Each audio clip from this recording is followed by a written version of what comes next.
Welcome sa Network Enthusiast PH at ngayon itutuloy natin itong ating experience series, this time about Tenda F3 Wireless N300 router. Disclaimer lang, ang ating video ay hindi sponsored at ang mga sasabihin ko dito ay base sa aking experience gamit ang router na ito. So ang aking Tenda F3 router ay ginagamit ko ngayon mainly as repeater mode para ma-extend ang aming internet signal sa first floor ng aming tahanan. Nabili ko ito ng halagang 549 pesos kasama ang mga fees nito noong January 27, 2024. Sa panahon na nire-record itong video, ang presyo nito ay halos pareho pa rin naman na 549 pesos sa mga e-commerce shops. Pagdating sa physical appearance nito ay meron itong blinking lights indicator. At kapansin-pansin din yung dami ng indicator lights nito. Sa aking opinion, mas gusto ko yung blinking ang indicator lights compared sa mga non-blinking dahil makikita mo talaga yung activity ng connection sa inyong router. Sa likod, meron itong tatlong fixed antennas pero pwede mo itong iset sa gusto mong orientation. Meron itong 1 port at tatlong LAN ports na lahat ay 100 Mbps lamang na max speed. Meron itong DC-in para sa power connection at WPS reset combo button. Sa ilalim ay makikita natin yung mga bends nito. Syempre, wall mountable din ang router na ito para sa mga tao na gusto itong ma-deploy sa pader.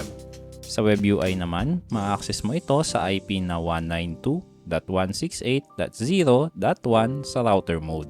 Pag ibang modes naman na katulad ng wireless repeater ay tendawifi.com ang inyong gagamitin. Speaking of modes, ito rin ay merong 4 na operation modes na router mode, access point mode, universal repeater at WISP mode. Pagdating naman sa features ay meron itong bandwidth control, parental controls, at MAC address filter. Para sa full specification, i-click lang ang link sa description.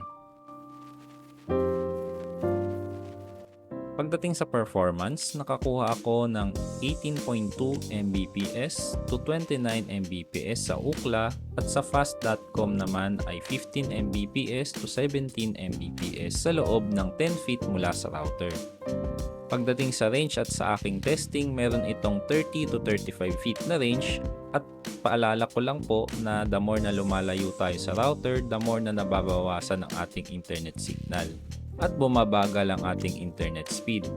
Additionally, yung aking speed test na ipinakita sa inyo ay maaaring iba sa inyong makuha dahil na rin po sa mga factors katulad ng issue sa ISP, construction ng inyong bahay at iba pa.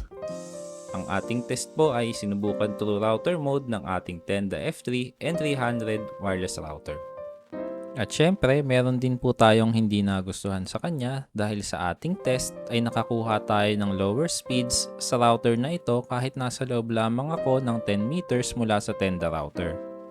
Also, since single band router lamang ito at gumagamit lamang ng 100 Mbps na max speed sa kanya mga ports, ay hindi nyo mai-enjoy kung gumagamit kayo ng mas mabilis na internet speeds na lampas sa 100 Mbps. Lastly, kahit na tatlo ang antena nito ay wala naman itong MIMO or yung tinatawag na multi-input or multi-output na technology para sa mas malakas na data transfers through wireless or yung Wi-Fi connection. Pero despite sa mga cons nito, ay maganda itong router na ito kung ang habol nyo ay range ng Wi-Fi. Dahil na rin sa aking testing na nagresulta sa 30 to 35 meters na range.